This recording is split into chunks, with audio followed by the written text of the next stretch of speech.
begin in downtown Los Angeles, where a massive fire destroys the historic Morrison Hotel. The building, it was considered vacant, but according to firefighters, dozens of homeless people were inside. Fox 11's Matthew Seedorf tonight live at the scene, and we can see behind you the cleanup still underway. Yeah, Marla, firefighters still here, and they're actually concerned that this building could collapse. Amazing, though, so far no injuries as firefighters work to determine what exactly caused this blaze.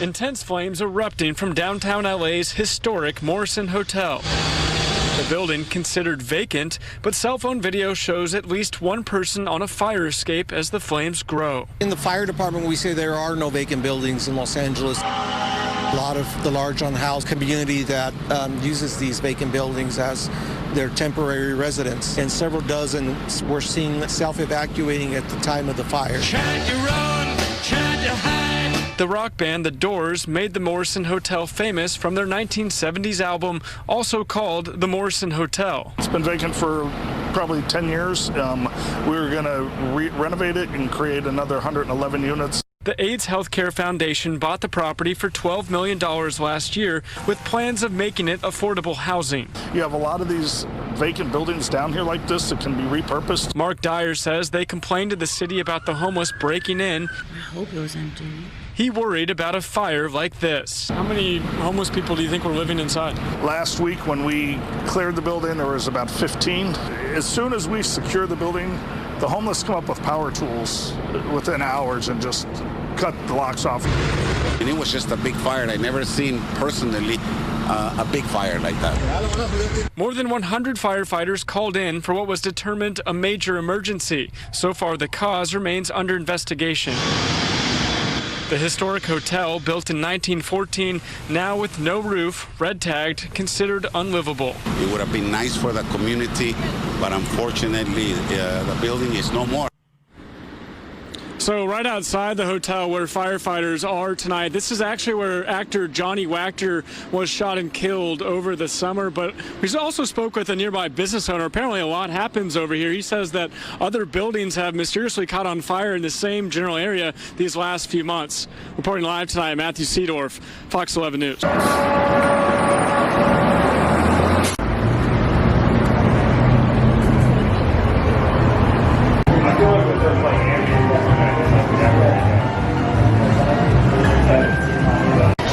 Actually, I found a very cool restaurant just a couple blocks away from the Cecil. Got a very cool rock and roll theme here. So I'm gonna have myself some lunch, and then we're gonna go to a rock and roll iconic location right after this.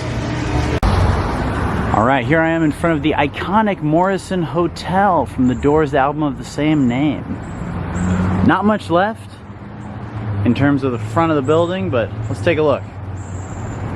Damn, dude, look at that. It's all covered up. But this is where Jim and the band would have been. Right through this window here.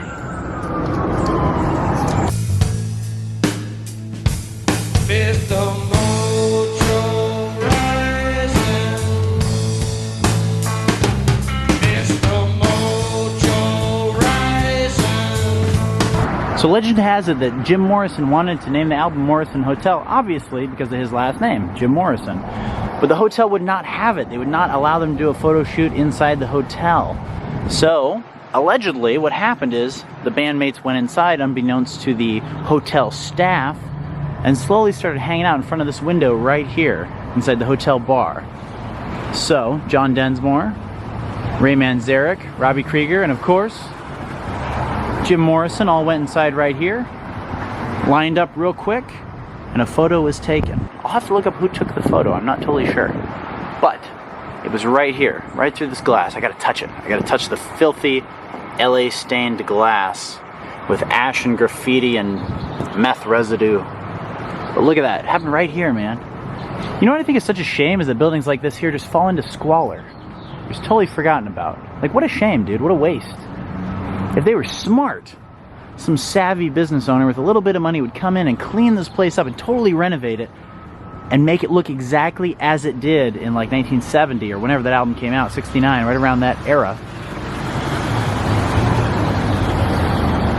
and make it authentic to that time. Make it a Doors theme. Have a stage at night where a band could come in and play. It'd be a hot spot for a Doors cover band, let me tell you. Anyway, if they did that, this place would be absolutely thriving. But alas, they don't. And they are not as smart as you and I. But here's Morrison Hotel, guys. Right by Pico Boulevard. Check it out.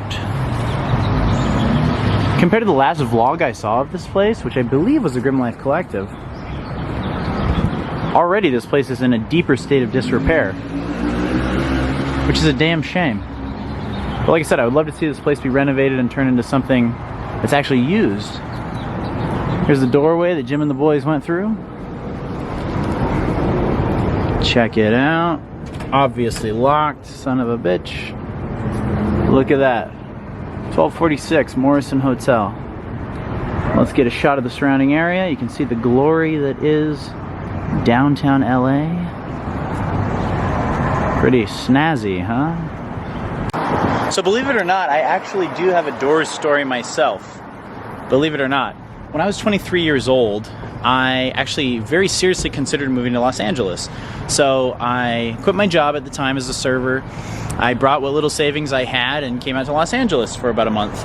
And I worked on indie film set out here. I stayed with an acquaintance. I stayed at a couple hotels. I kind of hopped around. But it was a really good experience. It was a really good time in my life, and I'm glad that I did it. I ultimately, obviously, did not end up moving to Los Angeles, but I do value the time that I had here. But what I will say is I did have can't talk. I did have a cool Doors story. I went to the Whiskey A Go-Go, which was one of the original clubs that the Doors used to play at very frequently back in the 60s.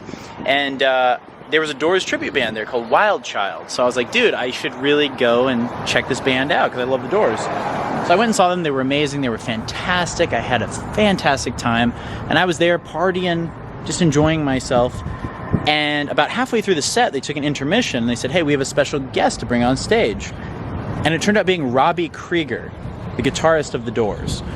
He joined the cover band for the next hour of the show, 45 minutes to an hour. Basically, he finished out the show with them.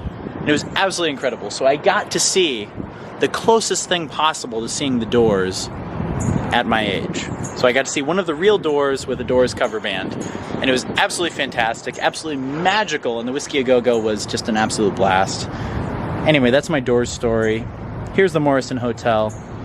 I hope you guys enjoyed this vlog. Remain unfazed. Mr. Mojo Rising! Mr. Mojo Rising!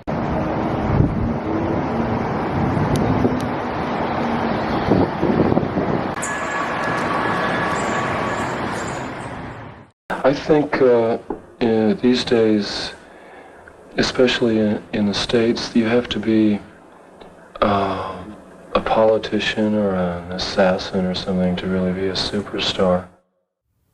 The future is going to become increasingly mechanized, computerized, as you call it, and I don't think there's any turning back. It's just figuring out a way to survive and thrive in that kind of society.